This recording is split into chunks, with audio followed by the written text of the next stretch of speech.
December 19th, 1984 was the single worst moment of my life. Kreese is like dynamite waiting to explode. We know it's hard with Silver here, but we are not fighting his team right now. Who are we? Yakio! I said, who are we? Yakio!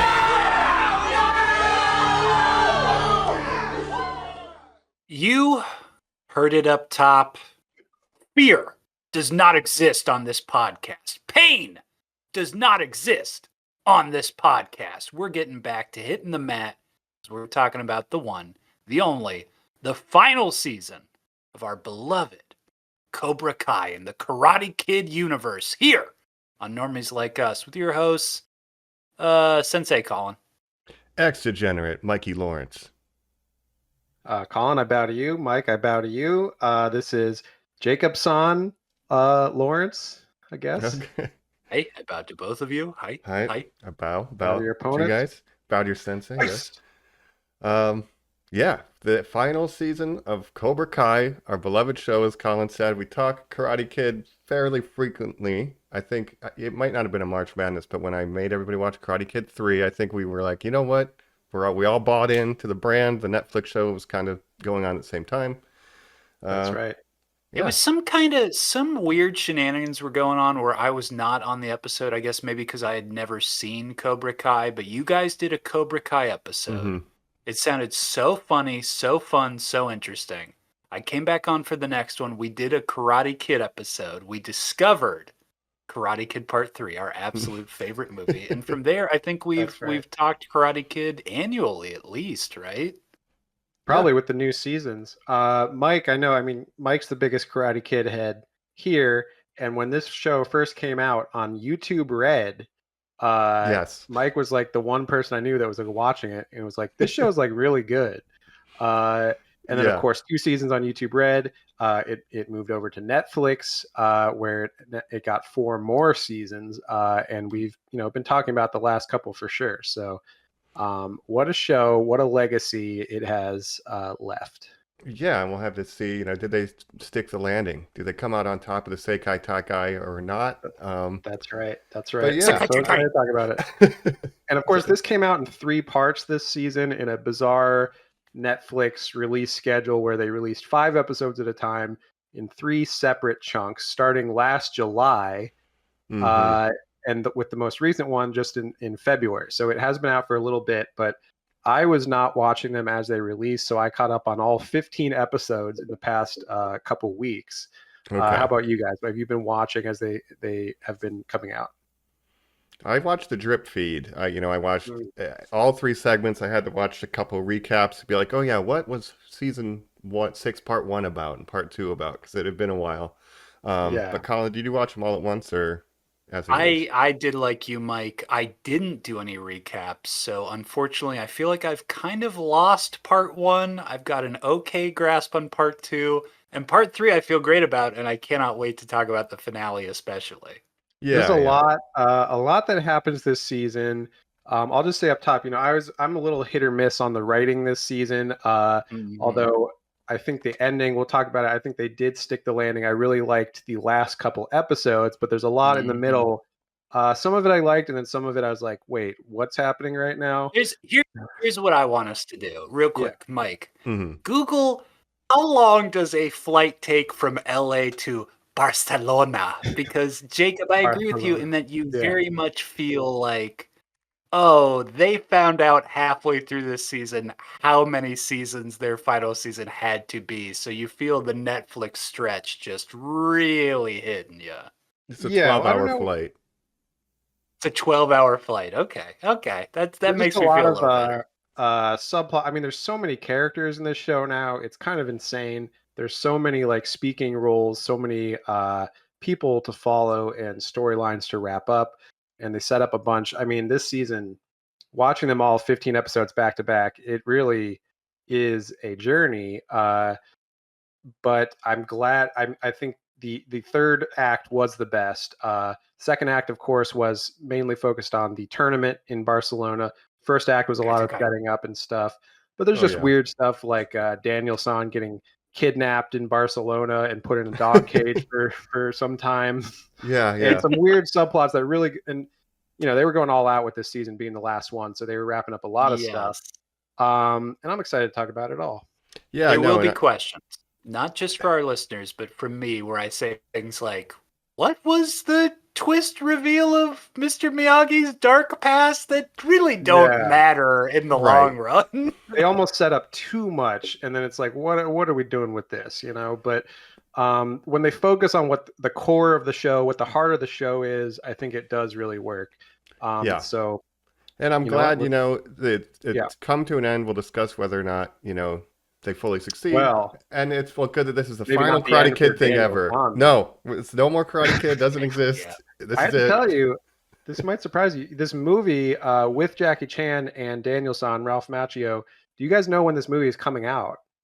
No. Well, coming out in May of this year, 2 months from now. No way. I'll say real quick that I do know, Jacob, because I saw Snow White in theaters this weekend, where I got a trailer for that film, and 3 pops from the audience when Jackie Chan and Danny LaRusso came up. People seemed excited, actually. I was like, what?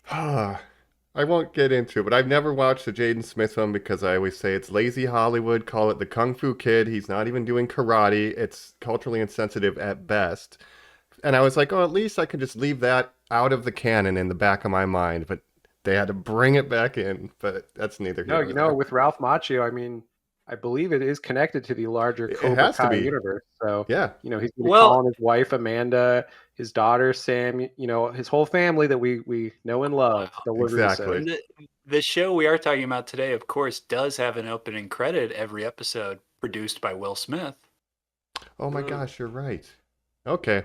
It's all connected. What a weird trajectory this show has from where it started to where it ends up. And, Mike, you were there from the start. You told us about it. We caught on after a while, and it's been a journey. Yeah, you guys were working together at the time. That's right. And I remember I would come to visit you guys sometimes if I was close by. Our offices were kind of close at that point. And Mike, during lunchtime, would have YouTube Red on, and we would ask you, is there any other show? Like, is there anything else to watch? You'd be like, no clue, dude. I'm just watching Karate Kid. Karate Kid. Okay. Yeah, a weird start to the show, and then even when they were showing, we'll talk about it all, but when they were showing flashbacks of Miguel from the first season to where he is now, I'm like, he is so much all the kids are so much older now. They have the Stranger Things curse where all the kids are like, I'm graduating high school. I'm 25 years old. Right. Well, and the kid Miguel and Robbie are facing in the finale, I assume, is a 48-year-old man. Yeah. Yeah, he got held back a couple of years. But, one of the better spin-offs of an 80s property that, I thought maybe didn't need to exist and turned out to be very good in the early seasons, and now we're here. So, yeah, I say we jump into it. Yeah. Let's start the Sekai Taikai. It's about to begin. Hey, we're back. Here on Normies Like Us, where we're talking one of our faves. We're talking the kid himself from Jersey, from the Valley. We're talking... Jersey strong, baby. Jersey strong, baby. We're talking Karate Kid. We're talking Cobra Kai. Now, Jacob, this is a very big episode. It's kind of the episode of your career. So Mike and I are going to put this AI goggle on your head to teach you how to do a better podcast. Right. Okay? You guys developed this AI training simulation with VR technology that can predict move sets. And you did it all as high school seniors while also training for karate. It's very Make a quippy reference now. We're going to MIT. Yeah. Yeah. We loaded it up with all the Joe Rogan we could. Yeah. Yeah. That's right. The greatest opponent. Greatest podcast opponent. Yeah, our biggest final opponent. boss podcast. Joe Rogan, Perry Silver of podcasting. Yes, for real. Anyway. We'll get into Terry Silver. So there is a lot of plot, though.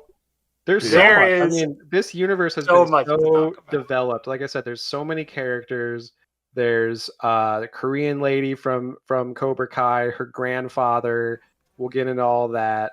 I mean, we've truly spanned like from 1984. We've gone back to the Vietnam War. We've gone back to like 1950s Sekai Taikai. We've spanned a lot of time in this karate legacy. Yes, and if you think that this is just some thing where you're just going to see like kids in Encino do karate to each other. You're not living in the real world. Obviously, this series ends with two characters exploding on a boat. Yes, this is life or yeah, death. yeah. I will say this: there's some dark storylines this season. There's a lot of deaths. Literally, one participant of the karate tournament dies, and it's a big plot point. We'll talk about that as well. But really, some really big swings with the writing. Doesn't always I work for don't me. like Yeah. that you keep calling it a tournament. I don't like that when it's obviously the Sakai Takai. The Sakai Sekai Takai. Takai. Gunther will sue I you. am Gunther, the announcer, and I'm going to be a bigger part of the story than you probably thought. I will Yeah. have lines. I will do karate at one point. I have I was watching the recaps and I had notes where I just put down general plot points, and there's just so many, and it got to the point where I'm like, this is a like telenovela. This is not a karate show. Like it Yeah. is. There's so much going on this season, It's and insane. some of it there's so is many better than characters others. like I said that they've sort of introduced over the years. They even introduce a whole new dojo, a villain dojo for this Sakai Taikai with new characters, a new evil sensei, Mhm. who wasn't. You said it earlier, Mike. I was like, this guy looks familiar, and I remembered he plays my favorite Mortal Kombat character, Cole Young. Cole Combat. My arcana is my family. Yeah. That's right. Sensei He's Cole. bad. Oh, okay. Terry Silver returns, thank God. That's when it really picked up for me. But I mean, where do we even start with this story? Well, I guess the setup, the whole thing is leading up to Sekai Taikai's coming up. We need to determine who the captain's going to be, and then we got to go do the tournament. And then there's an unfortunate incident, and they postpone it, and then we're going to finish the tournament. Where? The only place you can finish a tournament in the Valley, baby. Hey, welcome to the Valley. It's this incredible thing where it is power scaling, or you call it a telenovela where you start at one point and then just has to escalate. So when you're like, okay, they've won all Valley champion in 2 of these seasons. What do you do after that? They've had dojo wars. They've had this. Well, we got to see who's the best in the world, baby. So an international championship, I absolutely believed was the right idea, but the cleverness of the writing to at the end go, but no, baby, it's got to be in the Valley. I was hooting and hollering and clap a lot. Jacob, you're going to bring up your critiques of this whole season. Right. Just I want to put my baseline down. Just know that this entire season, I was just going, yes, just like screaming and like clapping, and I was just so pleased with everything that was happening. I was for the most part too, and I think the last couple episodes were really the best. And it is funny that it goes from San Fernando Valley to the world, basically, and just determining who's the best in the world. But of course, they had to bring it back to the Valley. And I also like the cleverness of how they got it. Of course, this is a show called Cobra Kai, but it really turned into a show where everyone is fighting for Miyagi-Do, and Cobra Kai is, again, the villains. But by the end, we get, again, the heart of the show for me. It's not even Daniel-san. It's not the LaRussos. It's Johnny and Miguel, which is how the show started. And they remembered, what this show is all about. They brought it back, put them back in the Cobra Kai gis. When Miguel came out in the Cobra Kai gi, I was like, I was hooting and hollering, and I was so in. So yeah, they really stick the landing there. Yeah, there's some side character subplots that don't work, but when it is working, it is crushing. Like there's a scene, and spoilers, guys, if you didn't know that, but that's the Cobra Kai way. We do spoilers without telling you. Right. Sorry. Where Yeah, there's a spoilers scene, for the whole show, of course. Yeah. Spoil hard, spoil fast, no mercy. No mercy, exactly. But there's a scene where Johnny Lawrence confronts Kreese, and he's like, December 18th, 1984 is the worst day of my life. Like, you bailed on me, like, when I needed you, right? Now, that scene justifies the entire show's existence. Yeah. Like, that one scene, it means the whole show deserved to be made, I think. Yeah, it's about the redemption of Johnny. And ultimately, I mean, this whole show, to me, at its core, it's always been befriending your bully and turning, like, basically changing the hearts of bullies. It's One Piece, yeah. Yeah. It's One Piece. It's what's that game that I can't think of? Oh, Persona 5. You're changing people's hearts. Even Kreese gets a change of heart this season. And I mean, look at Daniel. Daniel befriends his 2 biggest rivals from the first 2 Karate Kids, Johnny Lawrence and Chosen, makes them his best friends and his co-senseis, basically. And that's what it's always been about. So to see the arc of Johnny from where he started to where he is now, like that's so good. And I thought for a lot of the show, during the tournament and stuff, I was like, why are they sidelining Miguel? Like, what, Robbie is the captain. Like, so focused on Robbie and Sam, and then it's like, wait, Miguel was like, to me, like the main character out of all of the characters from the kids' perspective. And then the way that the way they, had that in mind and do stick the landing with the twist at the end. I was like, okay, I see what they were going for now. Some incredibly effective rug pulls when Miguel's rival is the Alexi guy who is hitting on his girlfriend, but that is not his final opponent. That's Truly, why I was like, why is there there going like, it doesn't make sense. So what a weird setup this is. Which again, when it pays off to where they go, I just found myself tickled the whole time. I want to put this theory out there. I think this show is the best handling of IP that has ever been put forward. I think the stuff that you just said, Jacob, sticking to its core truth of like, this is a show about Johnny and Miguel. It's about senseis and their students. It's about the legacies that you leave, paying off all the stuff from the 80s, paying off stuff that they've set up for 6 seasons with their own original characters and stuff. Again, the pace and the length and the release schedule, I had issues with all that as well. But boy, I just found this to be a fucking delight of a payoff. And just, is this one of the best shows Netflix has? Like, is that insane to say too? I don't know. I think for a reboot, kind of like these reimaginings where they take a franchise, like 3 movies from the 80s and turn it into this whole connected universe, I don't think it's ever been done better. We don't talk about that. Yeah. Hilary Swank never made an appearance. She never made a cameo. Literally, the thing, and that's, boy, what a bummer for her, honestly. If you look at the whole big picture, where you can find sort of the peaks and the valleys, San Fernando Valley, of this franchise where you go like, well, you see the stuff that they want to acknowledge from the first one, and maybe we'll leave out some stuff from that part, or they'll do some of the stuff in the second, some in the third. No, that's how other IPs do handle it, Jacob, where it's this like cost of like, no, you only take the good, you leave the bad. Right. This show literally ends with a young LaRusso abandoning college to go to Okinawa, which is the plot of the second movie. Like like the choices they make are so dead on that you're like, God fucking damn, how are you that clever? How are you using the whole buffalo? And again, like over the seasons introducing, like, oh, this season, Chosen's coming back. Oh, this season, Terry Silver's coming back. This season, Mike Barnes. They brought Dennis back. Sorely missed this season. I needed some bad faith. He was in the early part. Yeah. I can't remember that at all. He's judging captains. To be an independent arbitrator to decide who are the 6 or the 12 people that they're taking to Barcelona. Right. Yeah. That's where we get the big drugged with laxative subplot. That's my favorite. No, but Mike Barnes, I like when he's like, the Sekai Taikai is no joke. It's a nightmare. It's a meat grinder. Right. You guys aren't ready. But they get everybody. The point where they've introduced so many characters that this season now they have this random guy that was like a goon in Karate Kid 3 that Daniel-san beat up. Oh, we're bringing him back to be a goon for Terry Silver again. The guy who wasn't Snake. Yeah. Yeah. Yeah. Like they're getting a little crazy here with which is even more of an indictment on not getting Hilary Swank. Like they literally got everybody they could. Yeah. And there are throwaway moments too where you're like, oh, we get a mention of Stingray and his little buddy Bert. Well, we won't see them this season. And then later you're like, wait, Stingray's in this? Yeah, you see Stingray. You see, remember the 2 guys that work for Daniel at his car dealership? Yeah, they're back. Kyler's back. Or whatever.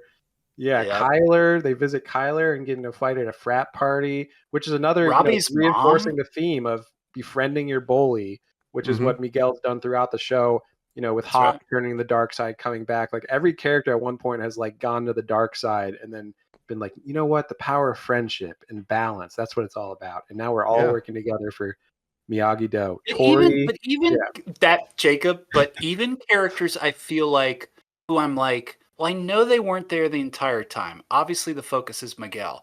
But at the end of this thing that you could truly almost say that Tori is the Karate Kid. I mean, it just opens up. It's again, there's just so much respect put forth, and they just handle all of their characters incredibly well. There's some that go to the sidelines. We talked a little bit off pod about how part 3 kind of has to go like, we got to jettison some of these kids. Let's pretend we've resolved Yeah, Anthony LaRusso they still get their and storylines Kenny early and on though. and Devin, and Penny, we're Devin. getting it all out of the way so that we can just have Um, this great push at the end. Yeah. Yeah. You guys remember Aisha, Sam's original friend from the first 2 seasons? I was Yes. thinking about her a lot the other day. Yeah. I don't know. Yeah, Tori comes on. She's not in season 1, but I think she gets introduced in season 2 and becomes one of the big 4, where it's like Miguel, Sam, Robbie, and Tori. They have a love square. They date each other at one point and then like swap who they're dating. It's great. It's great. Yeah, that is the core 4, but to bring it all the way full circle to where it's Miguel, Johnny, Tori, Cobra Kai. You can't beat it. Like, that was perfect, No. perfect. And then to give Johnny his moment too, where he has to fight Sensei Cole, and you're like, oh my god, this is incredible. And it's like, you're not going to win. 5-year-old How's he going to man do it? fighting a man who's in his mid-30s. A man who fought Scorpion. Yeah. Yeah, and then survived. Well, Danny LaRusso's like, look, you're not going to beat him physically. Like, you just Right. do Yeah. it like the guy is very strong and young and handsome. Yeah, But Johnny, I mean, what an arc it's been for Johnny from where he started. He's got his 2 sons, Miguel and Robbie. He's got a new baby with Miguel's mom. I mean, he's got his whole family now, and he had nothing like at the start of the season. It's I'm a a house. corny ass kid Yeah. because when he's visiting that grave of his mom, which is such a powerful opening to the last episode, and then Yeah. visiting her at the end when he's got all this stuff that he really wants to be proud of. I wanted every character in the series to be there with him just to show that he has found balance, the ultimate thing that this whole series is about, right? It's not the fact that he won this championship. That does not matter at the end. It's that he found balance in his life, that he got this shot that he feels like was this dark shadow looming over him his entire life, proved himself, and on the way found happiness. Yeah, and he's made amends with Daniel, become basically best friends with him, and yeah, he's got family. He's got an entire dojo of family now. So he's come a long way from 17 Coors cans on the couch, season 1, Right. like down in the dumps, Johnny, to like he got a house and his family. It's like, it's a great, wonderful arc. And what a smart thing to do, because the premise of what if we just focus on Johnny Lawrence, how do we make it interesting? Be like, oh, his stepdad was rich and was an asshole. He wasn't really rich. So now, right. like, they set it up really great and they paid it off great. I can't believe, aside from the bloat, like, it really hits. And even his relationship with Kreese this season too, and Kreese's like Kreese has been the villain the whole time, and of course then Terry Silver comes in, an even worse villain. But Kreese gets a lot of redemption this season, and of course they go out in a big explosion on a yacht, like you said, Colin, which is very Totally funny. He gets to use his cigar, one last time. Says no mercy and blows him and his friend up. Yeah, he killed that Incredible. henchman before. Yeah. Yeah, Oh, Dennis yeah. too. Oh man. But yeah, so the first 5 episodes starts with deciding who's going to be the team captains and who are going to be the 12. Is it 6 or 12 people? I think that go to Barcelona as the Miyagi-Do team, and this is where we get sort of a rivalry between Robbie and Miguel again, where it's like who's going to be the boys' captain, and then you have Sam versus Tori for the women's captain. Of course, Tori has some stuff happen in her personal life. She kind of goes to the dark side, and the big twist at the end of the first 5 episodes is that Tori leaves Miyagi-Do and is now fighting for the villainous Cobra Kai. That episode where you keep seeing the character of the mom when she's a little girl being like, and I'll always be here, and I'm always gonna, and I'm good now. I don't even need the drugs or the medicine. I'm totally normal. I'm not sick anymore. I'm not sick anymore. It's either. No. And the actress's name is Peyton List. Is that correct? Yes. She's got on to do some things. She's got a little Paramount show.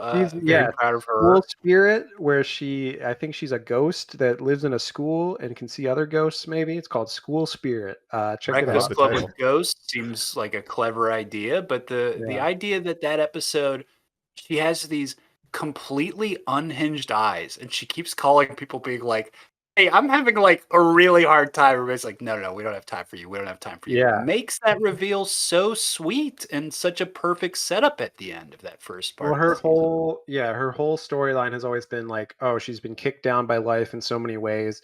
For a long time, Kreese was the only person that was there for her, and Kreese was sort of her first mentor and led her down the dark path, right? It's a lot like Star Wars, where there's a dark side and a light side of karate. We have mentioned that, yeah.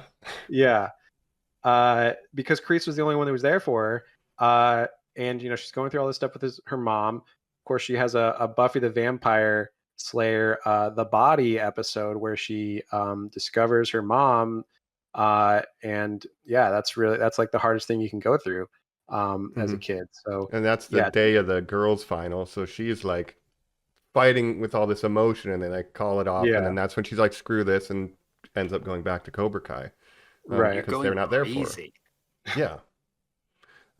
So it does deal with some heavy stuff, and also it absolutely does silly stuff. There's multiple deaths throughout this season, Mm-hmm. Which I don't think has ever happened in Cobra Kai before. No, and it gets to a point where I was watching it and thinking like, sometimes like there's too much karate. Like, give me the melodrama, baby. Like, I'm here for the arcs of the characters. Absolutely, but the karate, I feel like the karate this season is maybe the best it's ever been, with everything happening in the tournament. And then the All Valley, like the Barcelona stuff, and then the All Valley stuff is like some of the best karate I think I've seen on this show, from what I can remember anyways. Like, they really go all out. They're adding new dojos with like badass villains for the Miyagi-Do people to fight. And and who's Zara? She's the bad lady from Iron Dragon. Yeah, Zara and Axel. Axel. But the stunts are really good. The fight choreography is great this season. So I do like all the tournament stuff. Yeah, and the level of karate is really high. Like, I'm looking up now, Reina Vallandigham. She's like a real life, like, I think Taekwondo badass lady. She plays Zara. So they're getting people who know what the hell they're doing, like especially Cole for Young, those of guest course. dojos. He was in the Mortal Kombat, which is a life or death tournament. So he's got some tournament experience. Sensei Wolf, yes, indeed. So yeah, the level of the karate is really high. I just call him Sensei Cole, right? But like, his introduction is so campy too. Like, saying that it's heavy stuff, it still also manages to be light and entertaining when it needs to. Like, this is maybe not played for a joke, but like, you see him in the most ridiculous circumstance. Silver's just in Thailand or something, and he's watching this guy like kill people in cage fights, and he's like, "That's my guy. I'm gonna get this guy." Right. Illegal moves. I mean, the reveal when he's in the hot tub. It's truly great. That's when I was classic Silver. Like, this season's really missing Terry Silver, and then of course he's behind the evil dojo in a hot tub. I was smiling. I was amused at the reveal, but I was left being like, did he die in the last season? Like, I could not remember. I remembered him and Chosen having the katana fight, where I was like, surely that ended with like someone dying, right? No, he's going to jail. Murder, and then he's like wanted by the police, right? So who knows? But he's revealed to be dying from, I believe, cancer, probably. Like, he's got like 6 months to live. And he's like, look, this karate tournament is the only thing I have in my life. So I need Iron Dragon to win. The lawyer character who's like, no, you're not buying another dojo. yeah. It's like your name has been disgraced in the karate world for everything that you've done in your life. But it's all he's got, and that's kind of the running theme of a lot of people. It's like, you know what, karate is like all I got going in my life right now. I really need to win this. Right, but that's not what he really needed. He needed belonging. He needed friends and family and community, right? And he didn't have it, and that's why he couldn't get his shit together. That's why you have the dichotomy between him and Kreese, and like Kreese finally realizing like, oh, I've been like a bad guy for like all these years. Like, maybe I should start like taking my friends and I doing cocaine have been terrorizing these teenagers for like 40 years. Why am I doing this? Yeah. Oh man. But yeah, he because he ends up gifting Johnny Cobra Kai. Like, that's the big reveal. It's like they have that emotional scene, where were you, whatever. And then surprise, he's like, oh, I can give you the dojo. And that's how we get Miguel and Tori back. And speaking of like the level of the karate in this tournament, like, I also really liked Quan, this guy Yo. from the Korean guy from Cobra Kai who ends up as like the male Cobra Kai captain. Mhm. I think he's like a great villain character, and he sort of antagonizes Robbie.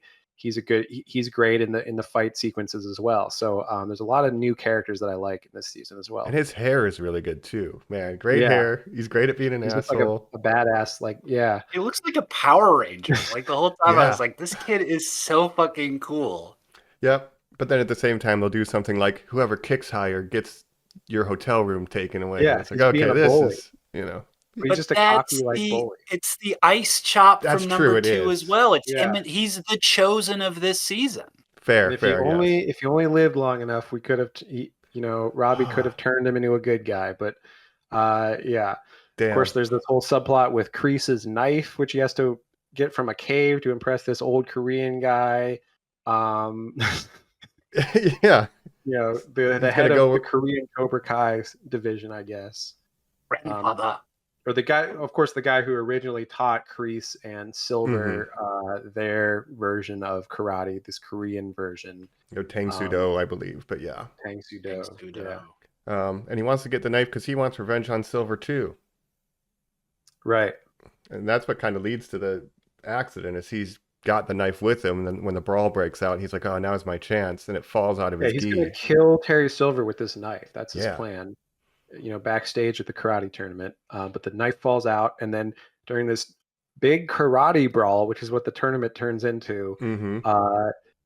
Quan sees the knife and immediately thinks, oh, I'm going to kill my opponent with this knife in this karate brawl. So he picks it up, but then he falls on it and ends up stabbing himself, and then he dies. So What about his family? He had no family. his only family was karate. Oh, yeah. Street It was rat. karate. He's taught him karate.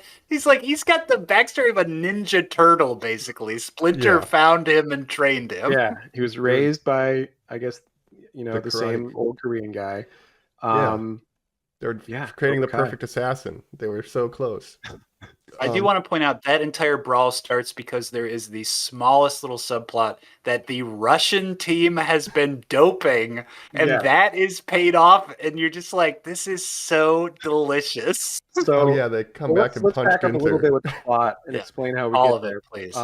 Man. So first, in the first part, we have to pick our captains. Obviously, the big four, Miguel. Well, they pick the captains. They fight. Miguel and Robbie fight over who's the male captain. Tori and Sam fight over the women's captain. She backs out. Tori, and then Sam gets it. So Sam's the women's captain. Robbie is the men's captain. Miguel. It's kind of makes a rift between Miguel and Robbie for a while. And then they have to decide, who are the other members that we're taking. There's like a contest. This is where we get the Devin, Kenny, Anthony Accident. LaRusso subplots. Yes. Yeah, We have Hawk and Dimitri. characters that I really don't care about that much. This is Yeah. this is the stuff where it's like, oh, we're not going to MIT together. I'm upset with you. Like that kind of plot. It's like, okay. okay. I That's guess a- we're going to Dimitri- take up a lot of this season with this. Nobody's favorite character, Dimitri. And Hawk, who I do like Hawk just because he looks like a badass. And he had a whole Hawk is redemption badass. arc where he became a bad guy for a while and then came back to the light side. Well, he was bullied Tyler at first, Rose. became the bully, and came back to the light Yep. side. Right? Yeah. I like the kid. What was his name? Shitface. I like Shitface Penis more than breath? I like. Oh. Yeah, I like penis Oh, breath more yeah. than I like Dimitri. Yeah, They were they're at still there. Kyler's. They get a couple lines. Yeah.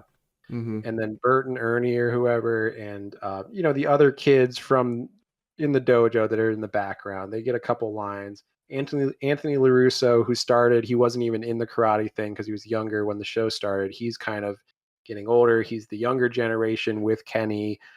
Kenny's this kid that sort of Robbie took under his wing because he met his brother in prison, if you remember, because Robbie's Mhm. a bad kid who did some bad stuff back in the day. He was in juvie or prison.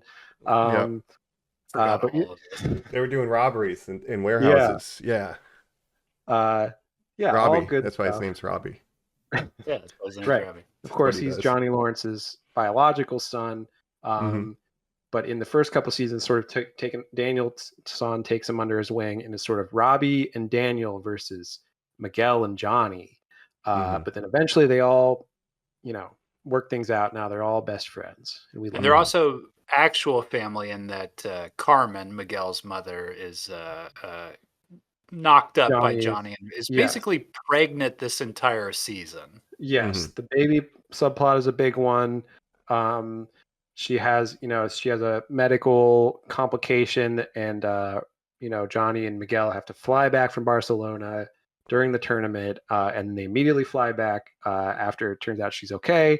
My So they, absolute win that nightmare. thing. Can't do that by phone. Fly to a place and then be told that you have to fly Right. 12 hours back immediately. Yeah. It's like 24 hours on a me. plane. No. It's a lot. That's a lot. There's a lot of look. This is what I was saying. So we get to Barcelona in the second part. So the first part is all about basically setting up, deciding who's on the team, and then the big reveal of Tori going to the dark side with Cobra Kai. The second part is all about the Barcelona portion of the tournament and all the dysfunction within Miyagi-Do, who basically everyone's having like their own issues at the start of this tournament.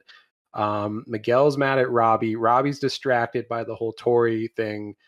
Tori is his girlfriend, of course. So he's distracted. He's the captain. He's not putting on a good, he's not setting a good example as captain.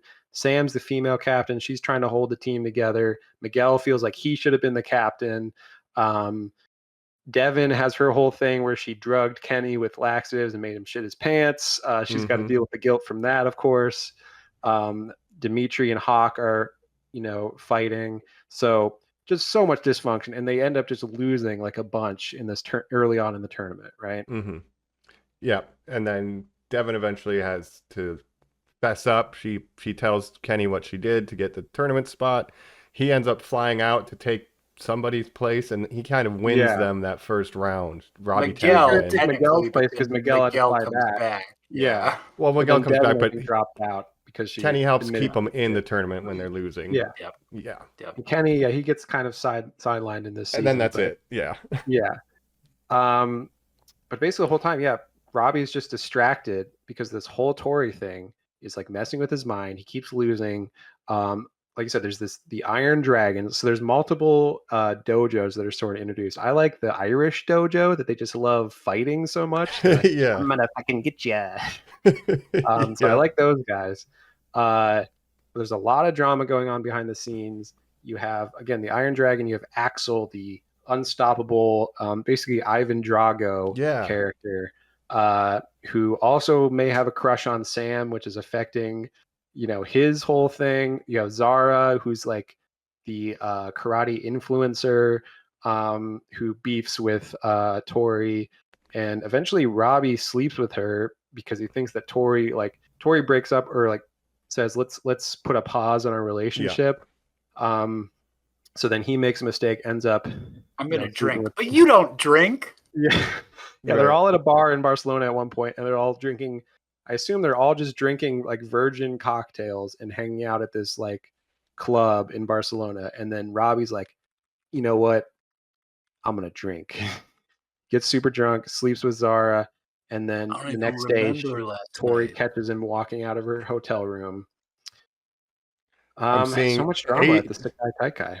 Yeah, and there's a lot of like he's sending a video of home, and like I think someone is flirting with a local Barcelona girl. Was like dancing with someone, and then, as you know, of course, they have their girlfriends are those two like hot girls from the first season, Moon and something else. Yeah. I was gonna call her Tree, Mike. So that Moon. But Right. Dimitri ends up with like the number one popular girl at school, which is like, what? That nerd ends up with the popular girl, Right. and then she sees him dancing, and then it's like, that's a whole thing. Over. They end It's up okay. working it She'll out grab his eventually. ass They miss they miss the whole tournament. Right. Yeah. 'Cause they're hooking up. This is again where Jacob's right that there are too many characters where it's like we have to check in with the blonde girlfriends from the other seasons for 30 seconds. Everyone for who was what like in the reason? first season has to make an appearance. Like you said, Kyler, Miguel's original bully, comes back, and they're even befriended him. He's going to college now. So I kind of like that there are cameos from so many past characters just to really make the universe feel cohesive. But at the same time, it is like there's a lot going on in these 15 episodes. It's kind of crazy. It's gonna really pay off when I probably like 2 years from now go like fuck, should I rewatch all of Cobra Kai like in Yeah. one sitting? But right now, when we're kind of had to do our homework to get this series out, I was kind of like, all right, we don't need to. Right. I don't need to see these people. Stingray, Paul Walter Hauser has to come back. Paul Walter Hauser Right. taking another job from Mitch. That's right. Yeah, but at one part, Kim and Chosen hook up.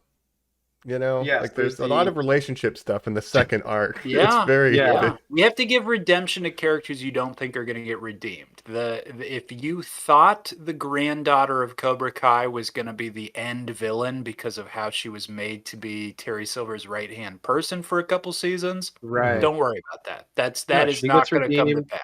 She murders her obviously grandfather, she and it's was, all good. Yeah. She murders her grandfather. What he Yeah. wanted her to do. He was like, basically, this is your final test. You have Good. to kill me. Your move was perfect. Right. And her relationship with Kreese, where when Kreese was like in the Vietnam War and like learning karate or whatever, she was like a little kid that lived with her grandfather. So they go way back. And of course, yeah, Chosen is still hung up on Kumiko. whatever. What is it? Kumiko. He kind of gets rejected. She's like, I love you as a friend. So he's like heartbroken by that. Ends up, yeah, he's got some romantic thing with Kim. Another instance of this 65-year-old man with a much younger woman Right. in the show, which I do find interesting that Daniel and Johnny, both their wives are like 20 years younger than them. But, you know, I guess that's just a Hollywood thing. Makes sense. Yeah. You know, Daniel's in his 60s. Amanda LaRusso, actress, is in her 40s. Same with Johnny and Carmen. But I just think that's interesting. I don't know. Well, I mean, Hey, I they get it both with look good. you win the All Valley, the doors get opened. People don't forget Yeah, that dude. sort of thing. That Yeah. young hot wife. I want to talk about Daniel, but for 1 second, let's talk about his arc real quick about this entire Sekai Takai arena, which is finding the mysterious past that Mr. Miyagi competed in the Sekai Takai, and that his bout, the final bout, actually ended in Oh death. boy, this whole Mhm. plot really goes nowhere. Explain for me. all of this to me. What is the ultimate reveal, and what does Daniel walk away learning and being okay with? Because we also do get, and this is very important to point out, a dream with an AI Pat Morita. Yeah, that was weird. I don't know how they, you know, there was some kind of deep fake thing. I read the whole Didn't thing. love It's an that. actor Yeah. with AI voice and then deep Mm. fake face technology on top of it. Yeah, So, not That never loving works that. out well. Yeah, ever. we at don't all. need that. We don't need that. But Daniel finds a box of things that you know, Mr. Miyagi kept that were secret parts of his life. There's also this whole thing where he assaulted a guy and stole his necklace, which does get paid off at the end. Is oh, that's a necklace that was passed down in his family that was taken from his wife who died in the tournament camp, and he got it back and then gave it to Daniel's mom, who then gives it to Sam at the end of the show. So No, yeah, that was all right, I think, because I thought yeah, that like was fun. Yeah, Yeah, but there's a whole thing where he competed in Mhm. the Sakai Taikai, accidentally killed someone, and then Daniel goes to investigate it when they're in Barcelona and ends up getting, like I said, kidnapped and trapped in a dog cage for a day. Yeah.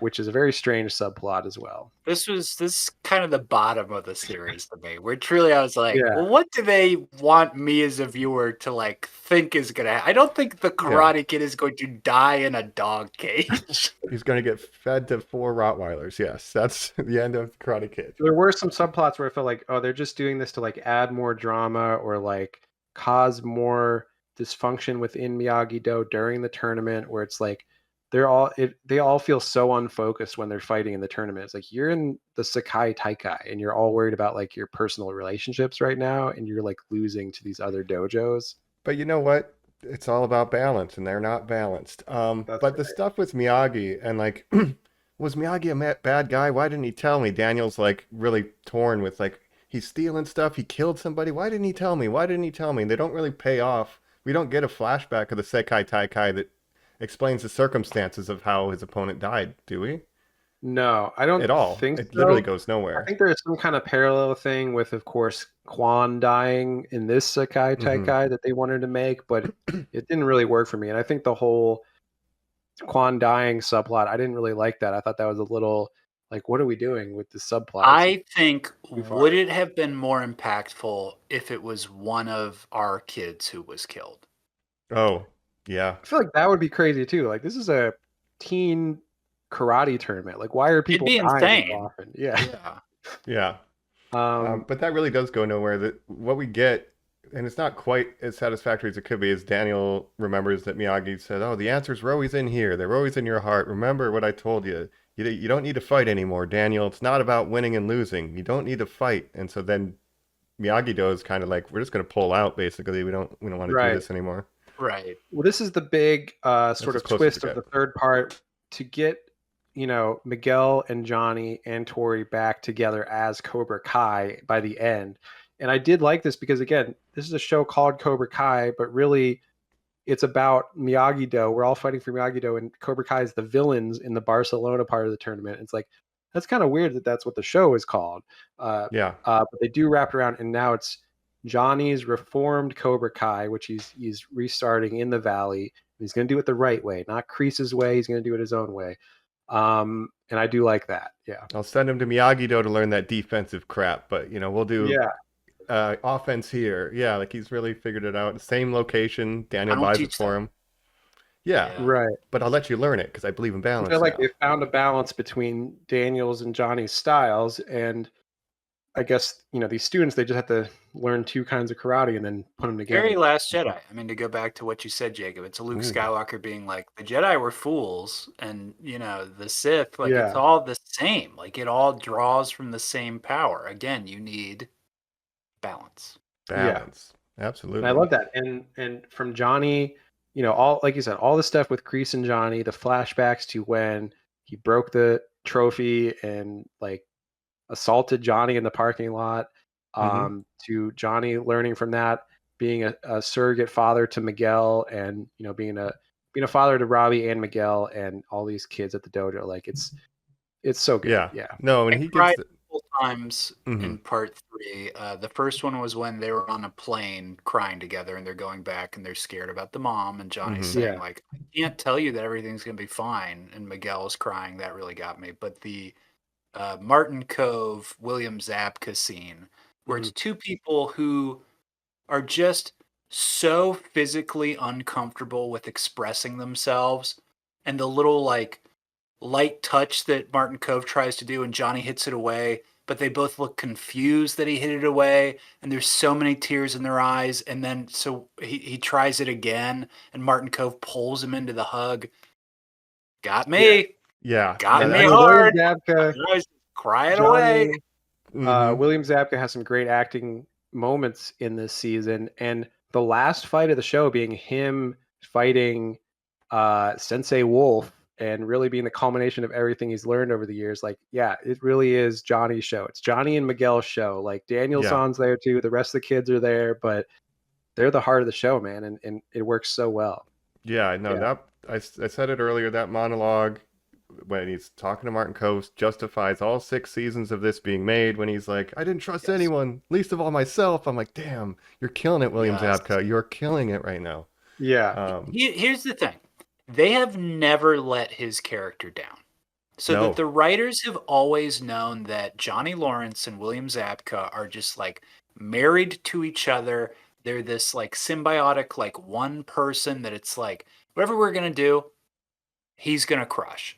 The comedy, the acting sort of aloof, being a dumbass. When he's talking to that guy and he's like, these kids are your models. My kids are way hotter than your kids. You want to see a picture? He's like getting his phone. Right. Like the comedy is so good. And then exactly what you said, Jacob, the fact that he's one of the only people who truly, I watch them and know that he can do the karate. Like Martin Cove cannot move, and they do everything they can to shoot around Martin Cove's stuntman when he's trying to kill Terry Silver at the end. But William Zabka, I fully believe he can do everything that he does in this show, and making the final fight be about him. So smart, so genius. Yeah. took Terry it the Silver, most. for as old as he is, he was always good at the karate stuff. He's trying. He's yeah. trying. God bless. We love him. No, but even at the time of the original movie, William Zabka got more into the karate even after shooting had finished. Like he really Right. was into it, so it shows. Yeah, I always believed that he could do karate. I think Ralph Macchio is good too. Like as Daniel was always like the smaller guy in the fight, and he kind of used that to his advantage. And he knew the crane kick, which is the unbeatable move, of course. That's This is right. my only problem is that Johnny should have finished that fight with a crane kick, right? That feels kind of like a missed opportunity. But maybe that's too on the nose. That's Is it literally. hack? I don't know. Yeah. Yeah. But I do have a couple thoughts about the Iron Dragons and integration, more Terry Silver basically, because Yeah. one, Silver Dragons, what are you doing? Right? Call them Silver Dragons. Right. Two, I wish there was more explicit use of the teaching of the Quicksilver method, like built into their DNA. Well, you can't stand, you can't fight. I wanted that to be like explicitly stated. They kind of are, because that's the whole thing is Sensei Wolf is teaching them, like, if you injure your opponent, then you win. Because if they can't fight, you win, which is what happens with Robbie, with Axel and Robbie. Can't right? stand, you can't fight. Right. But Yeah. quote the But they text of should've- the lawgiver. they should've Yeah. went into that more. But yeah, I agree. Just a slight missed opportunity, but still a great show. But I would have loved them to bring that back, because I don't think that they really mentioned Quicksilver method much after the sword battling. Yeah. I might rewatch part 3 right after we get done here. The smile he does when he's having Daniel punch those boards. It's Yeah. the most Yeah. unhinged performance a person has ever given in their life. Right. Figure out where to spill the nuclear waste. Not my problem, like, yeah. Yeah. He's great. Oh man. Boy. But yeah, I think the end resolution, you really don't know what happens with Sensei Cole. Like, he doesn't seem to have an arc or redemption, but that's fine, No, he he's kind of just walks the off. villain.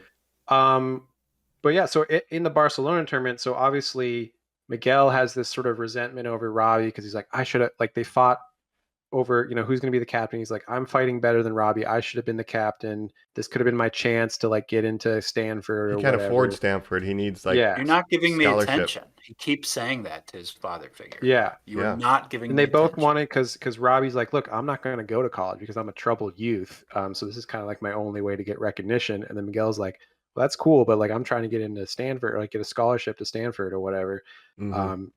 So they have that going on. And so by the time we get to the All Valley, or the Valley, we get, because so what happens is a brawl breaks out in Barcelona because, again, Axel has a crush on Sam, who's Miguel's girlfriend or boyfriend. So he has a rivalry with Miyagi-Do because of that. They start, there's some things happen, and basically a whole brawl starts because of that. Quan ends up dying, so they stop the tournament. But in the third part, they get the tournament back together. If all the senseis agree, we're going to reconvene the tournament to do the final matches, which is the boys captains, the girls captains, to decide who's the individual winners, and then whichever dojo has the most points is the overall winner. Well, Iron Dragon is way ahead in points to Miyagi-Do. Cobra Kai is also ahead in points at this point. So Miyagi-Do, they're like kind of the underdogs. Like, they're not going to be able to catch up in points, but they can at least get, Robbie's going to fight Axel, Sam's going to fight Zara, and then let's see what else. Oh, well, we get There's it. There's a lot. Yeah. He gets injured. Robbie gets injured. Yeah. So Axel is taught to, injure on purpose, and does that to Robbie, disqualifying him. Which is a parallel to the first movie. So his thing is, like, I'm okay, like, if I didn't, like, I'll just figure it out. Like, he just kind of accepts fate, and he goes to support Sam. That's his thing. He's like, Axel, I'll support Sam. Yeah, he has a redemption where he tells off Sensei Wolf. He's like, you know what? Fuck you. I'm not part of this dojo anymore. Like, you're teaching me bad stuff. I'm going to be good. So he gets a redemption after that. But he does. So the reveal is that, of course, because Miyagi-Do can't catch up in points, we're going to have Miguel join Cobra Kai to take Quan's place as the male captain. So Cobra Kai will fight Iron Dragon, and Miguel will fight Axel, and then Tori will fight Zara. who's been, beefing with her since Barcelona. So we get three great fights at the end, which is Miguel and Axel, Tori and Zara, and then finally Johnny versus Sensei With Wolf. a lot of drama to get there. We've got the entire tournament has fallen apart. Danny's reaction has been throw away those bonsais. I don't. Karate's over for me. Yeah, We're done with like stuff. And then you have his wife who literally PTSD. says the great line where she's trying to get Anthony to apologize to Kenny, and they get into this fight, and she says, "Fucking karate," which is her. She's been the only normal person like throughout this whole show that keeps saying like, why is everyone around me obsessed with karate all of a sudden, and why is it taking over our life? Like, this is not life. Like, this should not be life or death. Like, everyone stop. I guess is why we get the payoff that in the final bouts she is dressed like Danny in the first Karate Kid. That she's literally wearing like the Okinawan headband. Yeah, that she's like waving fans and stuff. You're like, all right. Yeah, I guess she's that's right. But yeah, Daniel-san, he comes back from Barcelona and he's like, you know what? Fuck karate. I'm done with it. I'm gonna focus on the dealership. Obviously, I'm a rich car dealership owner, which is why I have such a nice house in Encino. Yep. And Johnny is now working for him at the dealership, doing test drives and stuff, which is very funny. So he's focusing on that, but eventually he's like, you know what? This is just a response to what happened. I'm like, I have PTSD. I'm trying to ignore it, but we have to focus. We have to face facts. And it did die. Well, yeah. Well, to be fair, the Okinawa fight with Chosen was supposed to be to the death. He's been in a life and death combat situation before, but it's still shocking. Yes. Terry Silver even is like, guys, I'll pay for it all. Like, I'm sorry, I've been a dick. I don't got anything left. Like, he sits down with them and it's like, Daniel, please just like, it's like, look, say yes. I'm literally dying. Like, I have nothing left in my life. I lost a lot of my money. I sold my mansions. I'm living on a boat. All I've got left is this teen karate tournament. I need to win. And they're like, okay, I guess we'll restart the tournament for you. So, and they all kind of need it. So it's good that they restarted. And of course, it's in the Valley. But yeah, all that cocaine in the 80s, Terry. Maybe you should slow down a little bit, buddy. Yeah. If I have cocaine cancer. And I just can't not focus on karate high school tournaments. Like, it's my thing, man. Right. It's how I get Doctor said it's the only cure is me watching kids do high kicks. Yeah. I need Axel to win this whole thing for me. Maybe. I did like when they're driving around, Johnny and Daniel, they're driving around the valley, going by locations that I know exactly where they are. Circus, the Encino Commons, Circuit Flicker, the fucking Rat's House, Jacob. I do not live in California anymore, but that was my commute every Friday. Basically, I would go up to that area, and I just God, to see all those spots, I love it. And of course, there is a barber shop there that has a huge Karate Kid mural on the side of it. Oh, sure. Nice. Yeah, Cobra Kai never dies. I love the love for the Valley. They're never talking about Los Angeles. Like, no, the Valley. It's all about the Valley. So I do appreciate that. Yeah, obviously that's where I live. Not to dox myself too much, but look, San Fernando Valley, it's got its own thing going on. From we're over the hills from the rest of LA. We're not as big city. But I love the Valley. I'm a Valley boy at heart. You're always caught up in those dojo wars, Jacob. Yeah. Yeah. Well, you're going to the All Valley this year. Yeah.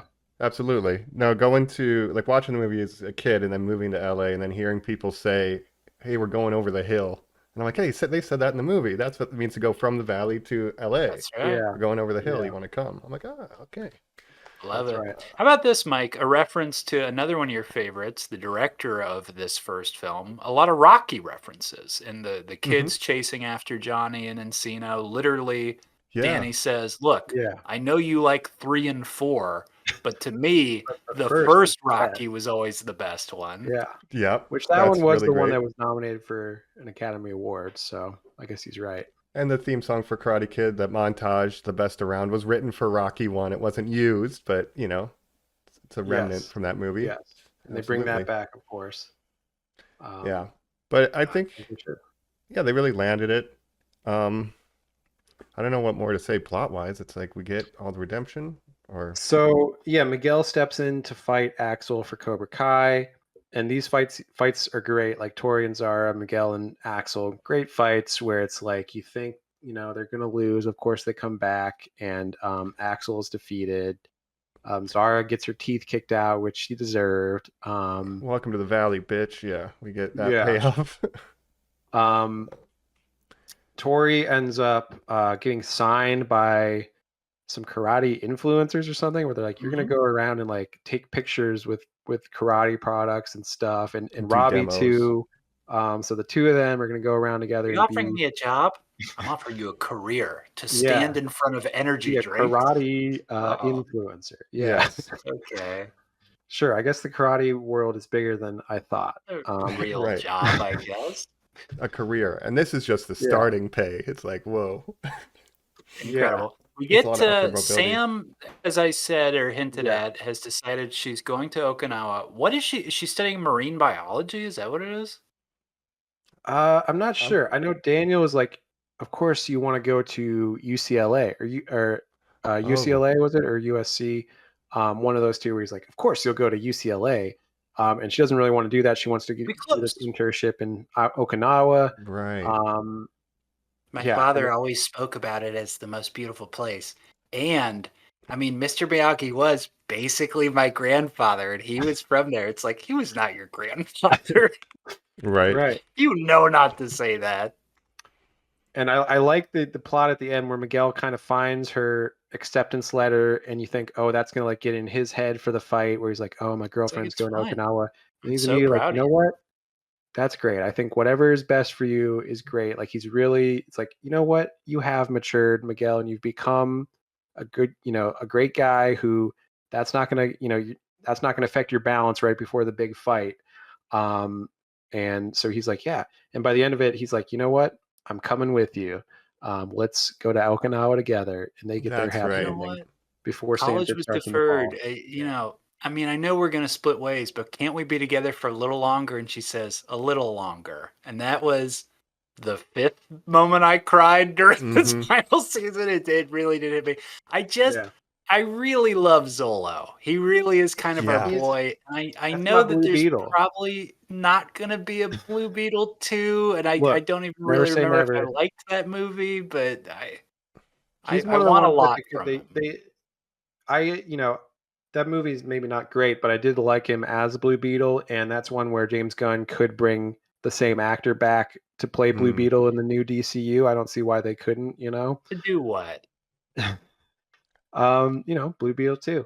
But Meet Zolo, Superman, or I don't know. He's definitely like my favorite kid actor in this whole show.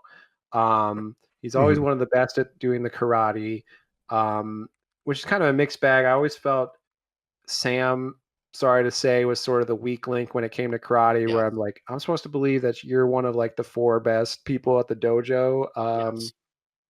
But okay, sure. But Miguel, I believe his name is Skyler, who plays Robbie. I'm not positive what his real name is. Tanner Buchanan. Thank you. Him and Molly Mauser got engaged in real life. Yeah, that's a fun fact. That's what I wanted to say. Yeah. Is that Tanner Buchanan is maybe the best in the karate, I would argue, in that he was an actual martial artist before all this and was kind of how he was discovered. Has gone on to be incredibly diplomatic. Because all these kids have podcasts now. Jacob Bertland, who plays Hawk, like has a podcast where he's constantly like interviewing the other kids, and he'll be like, "What did you think?" And he'll say like, "It bums me out that for basically 4 seasons, Robbie lost in the finals every time, and that is kind of a true thing if you look at how his stuff played out." But I was very happy with how my storyline ended, and the nice little fact that you guys just said that the real life happy ending for him is that he got engaged to Sam at the rap party for this. I mean, that's so nice. Yeah, that's pretty engaged awesome. in real life, which is interesting because that's opposite of their partnerships in the show, where he ends up with Tori and she ends up with Miguel. I believe Zolo did date Peyton List. So wow, and that's how they started. Remember, I think Miguel's with Tori, and then Robbie is with Sam, and then they switch at some point. Yeah, and like I said, the love square. But I think all the kids, mostly pretty good at the karate. Like I think I always thought Hawk, Jacob Bertland, like you said, was pretty good with the karate. Even Peyton List is good with it. I always thought Sam was the weak link. Unfortunately, I don't dislike her as an actress, but No, not at all. I just never believed that she was like one of the best people in the dojo. When at she's karate. explaining Kenny's actually pretty good Tori, too. Yeah. Here's the Grown-up thing Kenny. about Kenny. Yeah. Is that they had to stop showing Kenny because everybody was basically like, oh, little Kenny, he's like this. And in these last seasons, he's like, hey guys, it's me, Kenny. And he's like Yeah. Right. 3 times the size of Danny LaRusso. And you're like, well, yeah, if that kid was on your team, you wouldn't be worried about anything. So they basically have to be like, no. They're like, just put him away. Just put him away. One time only, yeah. Case of Yeah. emergency. But just Sam being Daniel's daughter, they're like, of course, a LaRusso has to be one of the best. When karate he kids. is explaining to Peyton List, like, I'm going to teach you the secret Okinawan technique, Miyagi-Do. It's called the little drum thing. Yes. What? Or like, you almost feel like Danny taught that her as a joke. Yeah. We're honoring the Lord. No way. That's how you beat Chosen. Right. Yeah, never doubt Mr. Miyagi's Do you wisdom. think Chosen was walking by as he saw those two have that conversation? He's like, that fucking move. Fuck you, the LaRussos. Oh yeah, we banned those drums sail in the town from that day forward. There's no more Ruined drum my toys. life. We destroyed that Chosen. castle. Yeah. Chosen gets his happy ending with the Korean lady. He goes and he's like, oh, he shows up to her new dojo, I guess, which isn't Cobra Kai, but it's going to be her own But thing. even that, it Mhm. really does feel like too many characters syndrome because basically it comes down to anytime the coaches are cheering on the sidelines, Danny will be flustered by something and Chosen will just say like, you know what to do. And then it'll like cut away and you'll be like, oh, Chosen was there? Like, what, Right. Yeah. what was he teaching anybody or doing? Like, it should have just had, like, the bad boy of karate, Mike Barnes, should have been there too to be like, you guys got it. Right. Yeah, seriously. He's been there. Daniel befriending his old rivals. That's what he does. Chosen and Johnny, Mike Barnes. I would have preferred Chosen and Kumiko's ship. Like he goes back to Okinawa. I did it. I helped our friend Daniel, baby, and I'm home now. Like I wanted Yeah. that for him more, but whatever. That's his old love, and then he meets someone new that's into him. So I think he gets his happy ending. Getting too. younger, you mean? Let's be like, Yeah. what? Again, that lady has to be like in her 30s or 40s. It's like late 30s, I think. Yeah. Like, I remember us kind of saying in one of our early Cobra Kai episodes that we were kind of bugged that Danny didn't end up with one of the ladies of these films, because obviously there's a lot of beautiful Elizabeth Shue. girlfriends introduced in and out. We get Elizabeth Shue Right. doing a cameo. Well, We get the woman yeah. from the third one. Mhm. I'm happy that they actually end up with other weird people. It makes the world think it not makes sense. small. Yeah. Yeah. It's like, Elizabeth Shue, I had a crush on her in high school. How many times do you end up with your high school girlfriend? Like, Mm. the girls that I dated in high school, like I don't even talk to them now. Like you I just can't even drift away imagine if from they're people. still Yeah. alive. Right. The of valley's course he small, met but it's someone- not that small. He met someone No. 20 years younger than him later in life and started Hey, a family. baby. Yeah, right. I do like when like he's talking cars? about the tournament in '84, and his wife Amanda should be like, "Oh, you mean the year I was born?" Yeah. That's funny. Yeah, but Yeah, anyway. but Hollywood. There's been a whole Um, arc where Johnny Lawrence is like, "Wait, you beat me because you're 10 years older than me. That's what this is. You were one of those undercover high schoolers." Yeah, yeah. Right. What else? Well, I just think again the way the show manages to stay true to the original franchise and like callbacks, like we just mentioned, Allie. Even when Johnny in the scene is like, "We'll have the girls have a slumber party. That's how they'll hate each other." I had to listen to Allie's slumber party stories all the time, and I'm like, I guess that Yeah. would make sense. Yeah, just little stuff, little attention to detail is really good. All right, last moments that made me cry were anytime anyone was doing karate and they would intercut the earlier scenes, like when Miguel's learning to walk again and all that good Mhm. stuff, or when you see Johnny's stuff. And then truly, the final scene where so much has gone on. We've gotten wrap-ups with a lot of people, but again, at the end of the day, we keep saying, yes, this is a Johnny Lawrence show, but it couldn't be anything if it wasn't about the Johnny versus Danny relationship. And for them to be sitting together, enjoying a meal, he gets up, the good humor that is this show. And we get the flashback to the moment fly catching. that convinced Danny that this crazy old man, was a little more something special than he was actually seeing. To literally, it's like, all right, my whole life happened because of one moment of me like giving an opportunity to like give myself over to like someone I never would have imagined would basically become my father, my surrogate father / my best friend / my everything. Mm-hmm. And watching the chopsticks, we get the Pat Morita, and it's washing out the AI taste in my mouth. I'm seeing the Yes. real man. I'm enjoying it so much. To Johnny coming and smashing the fly. No It's mercy. perfect. It is a perfect Yeah. fucking ending. Mm-hmm. Yeah, No, that was great. incredible. And yeah, you just can imagine like they're going to continue to live their lives, and they're best friends now. And to think Yes. about where it all started, where they fought against each other. They were Johnny was his high school bully, and then he was defeated in the tournament. And I love that they even show like after the tournament, like the original tournament, he's like, you know what, you're all right, Daniel, you're all right, LaRusso. Mm-hmm. So you see like the difference between Johnny and Kreese, where Kreese is just like, you fucked up, like you brought shame to this dojo and everything.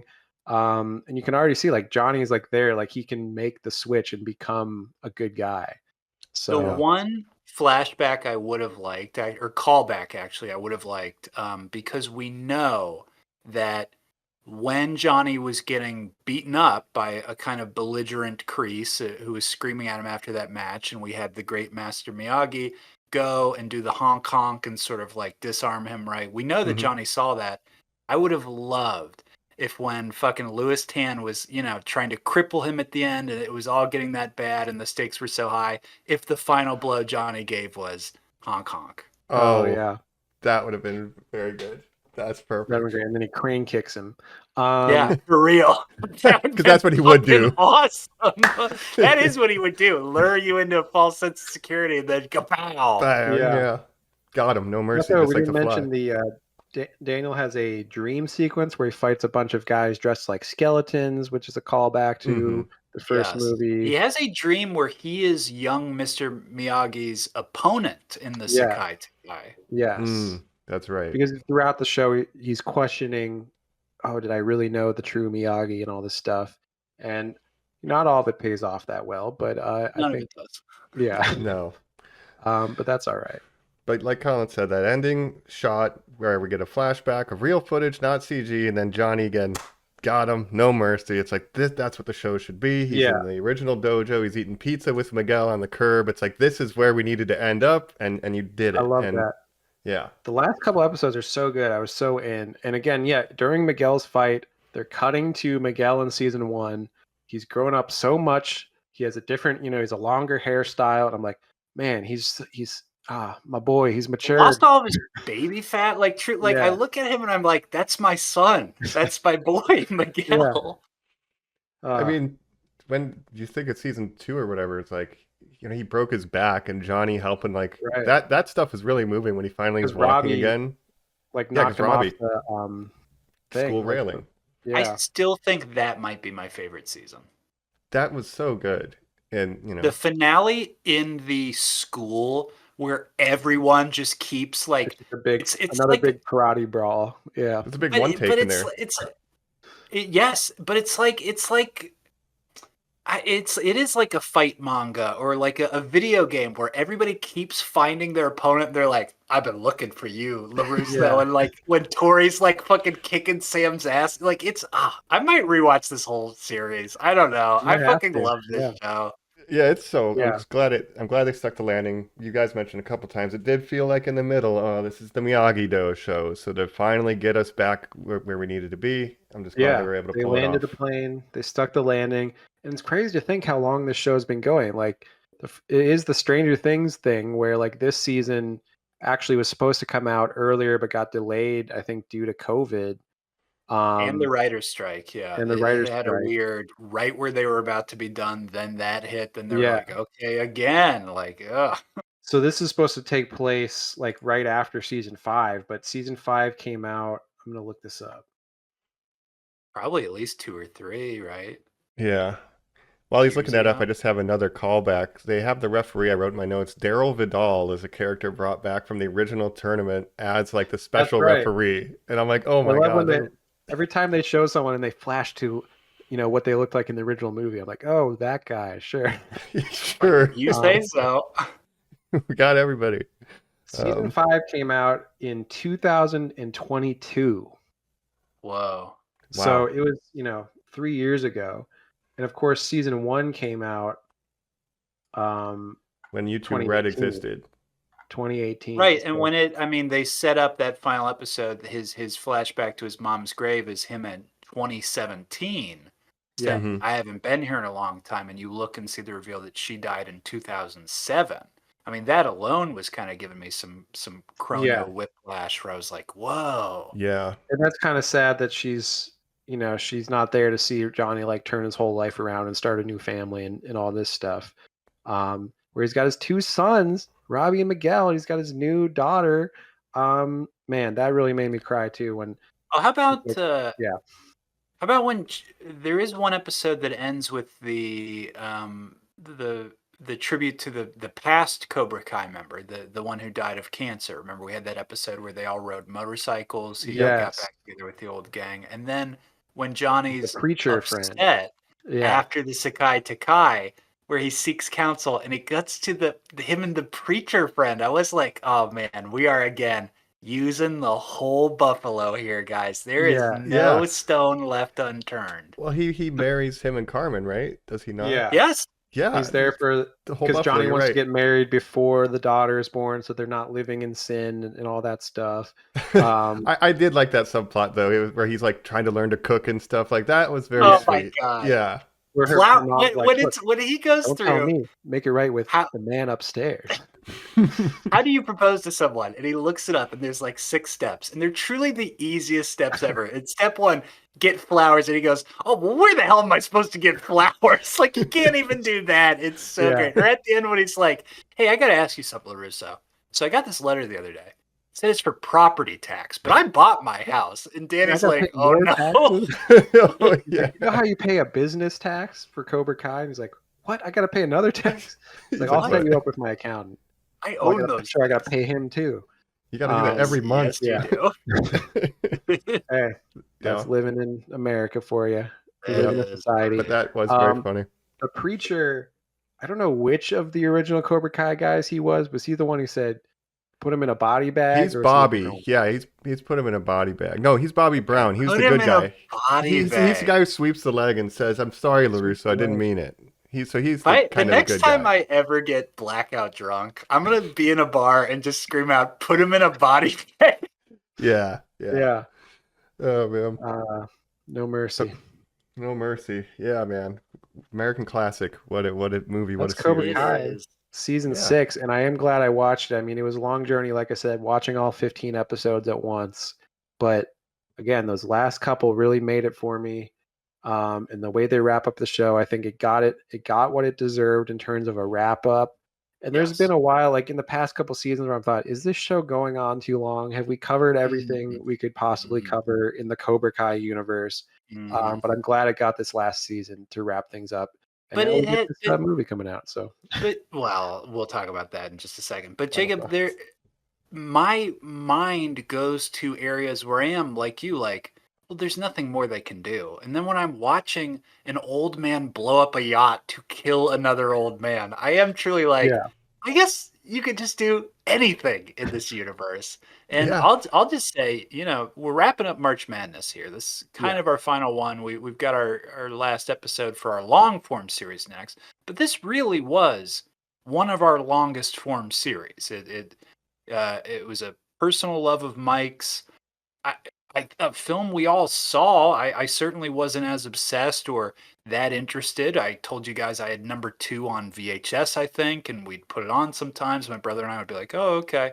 I never gave that much thought to Karate Kid. Mike, I know you were in love with this screenplay, but if it was not for your enthusiasm, I would not have found this diamond in the rough. This just Yes. goes to show you, it's like, give in to your friend's interests, because I promise you, your friends do like good things if they are your friends. So thank you for opening up this whole world to me. And this does fit the Yes. March Madness theme, where we're sort of trying to introduce each other to things like Shin Godzilla, where you're like, check out this movie, and Mhm. Colin and I end up really liking it. Karate Kid 3 was like one of those things where it's like you introducing it to us is like, really made it a thing for us. So Cobra Kai fits right in. Well, yeah, you would have never, when the camera comes around the corner, you see Silver in that hot tub. It's like, I've never been happier. You need Where was Danny more scared in his life, Mike? When he was dangling off the side of a cliff trying to pick a bonsai, or when he was in a dog cage in Barcelona? maybe dog cage in Barcelona. I don't know. Yeah. That's a tough guess. Yeah. He's been in some situations, but yeah, they go all out this season. The explosion on the boat, I mean, that's like, I don't know if they're trying to make it as over the top as possible. They're like, we're going to kill off John Kreese and Terry Silver together in a giant Do you think they're dead? Do you think Martin Cove is dead? I think they're both alive, and they're gonna come back. I'm sure he would come back if they asked, like, "Oh, you're Oh, gonna pay me to absolutely. come back as Kreese again?" Sure. I mean, he's done commercials as John Kreese. He's done a lot of stuff. So There's a line that Sensei Kim says at one point when they piss off Kreese, and there's something to the effect of like, Sensei Kreese is a lit fuse right now. He's ready to explode, and then like that pays off with him exploding a boat to kill Cherry. Right. That's right. True. The fear they all have of this man, who I'm positive could not bend down to pick up a nickel. Right. Now Terry Silver doesn't go out in a whimper. He goes out with a bang. He has to. It's Yes, the only he way he does. can do it. Yeah. I'm going to send you guys that clip that we love of both of them hiding behind the karate cutout and Kreese going, I forgot they did that. Danny just starts throwing chops. They had they premeditated that. Like, all right, so here's the thing, John. All right, Kreese, we're gonna get behind the cutout, and then Daniel's gonna walk in, and we're gonna jump scare him. They're the Riddler and the Joker. You're in that episode. A large part of our lives is messing with this one kid for some reason. Why are you doing this? Yeah. I love it.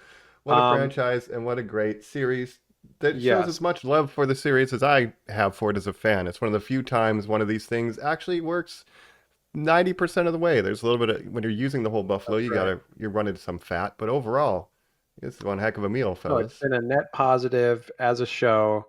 And I'm thinking, should we jump over to final thoughts and wrap up that's a great idea. Our final thoughts on the show, Cobra Kai? Here are Normies Like Us. Hiya!